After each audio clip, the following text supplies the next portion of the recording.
Welcome to 5 Minute Friday, 365 Mentoring and Coaching. We're here to help you. We're here to coach you up as well. Now, we have a new guest. Our guest today is... Answer that for you, but everybody calls me Coach Toni. All right, Coach Toni. We'll go with that. We'll go with Coach Toni. Tell us a little bit about yourself. I see your shirt, so just tell me about that real quick. My business is Extreme Fitness and Nutrition. It is a sports performance business and it's personal training. So I do online personal training, speed clinics, and also do partnerships with schools for speed and strength training.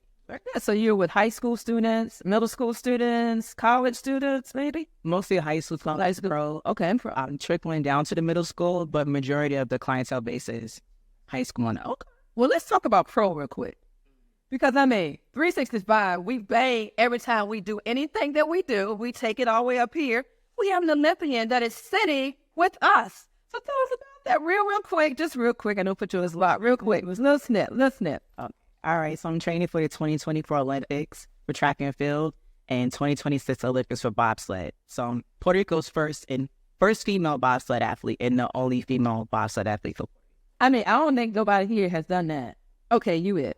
All right, now we got that straight. Okay. All right, so how many years have you had your business or worked towards having a full-time business? I should say it that way.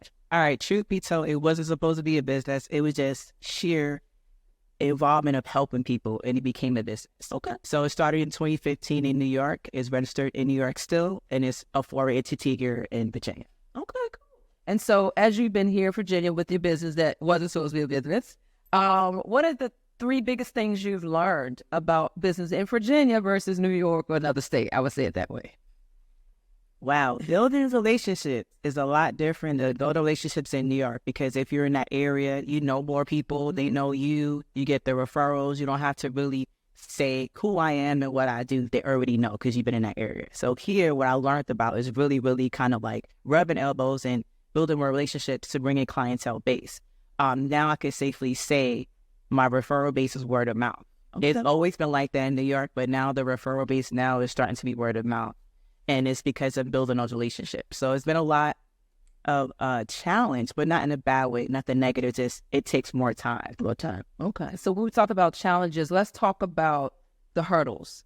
What has been the biggest hurdle? We know we're building relationships and, changing states, things like that. But as far as hurdle being here now that you're established a little bit, what has been the biggest hurdle to overcome?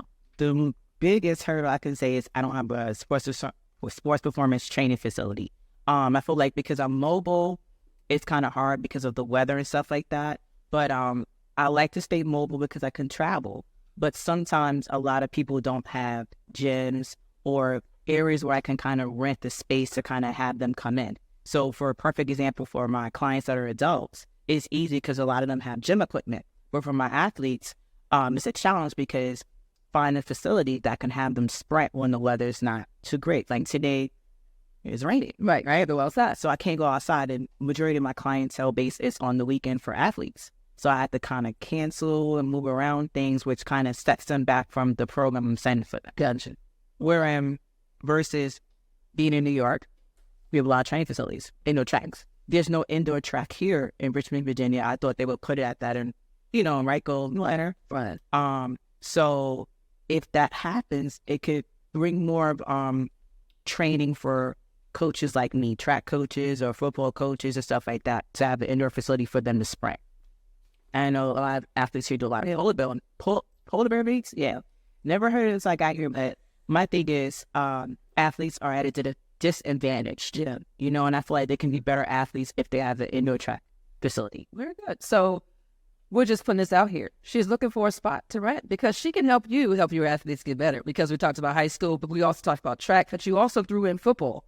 And so we know that football right now, we're out of season, sort of, but they should be in season with training and things like that to kind of keep them, acclimated to what's going on. All right, so one last question. If you had to say that you were mentored by someone that has helped you, because I know mentorship is huge for me, has helped me, I have people constantly mentor me, one person that you could say has mentored you in your career? Well, she passed away. Her name is Amy. I remember I was in elementary school and she always pushed me to be greater.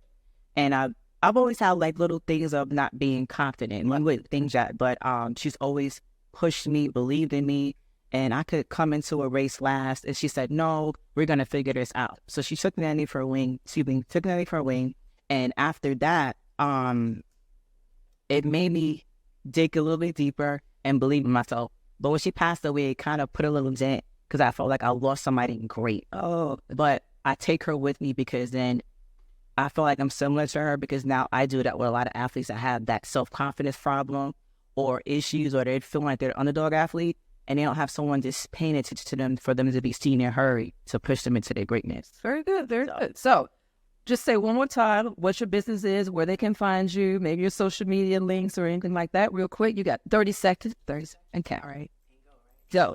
All right, so my business is Extreme Fitness and Nutrition, and you can reach all of my social media platforms for Extreme Fit Nut on Instagram, Facebook, TikTok, or you can Google Antoinette Padilla, and you'll find every social media platform there is. Linktree.com/Extreme Fit Nut will pull up all of my social media platforms. Just 1, 2, 3 click. If you want to, book a fitness assessment or anything like that, you can go on that link and I'll respond and I'll book your assessment. Awesome. Well, because we don't have time or space, we don't need to do a workout.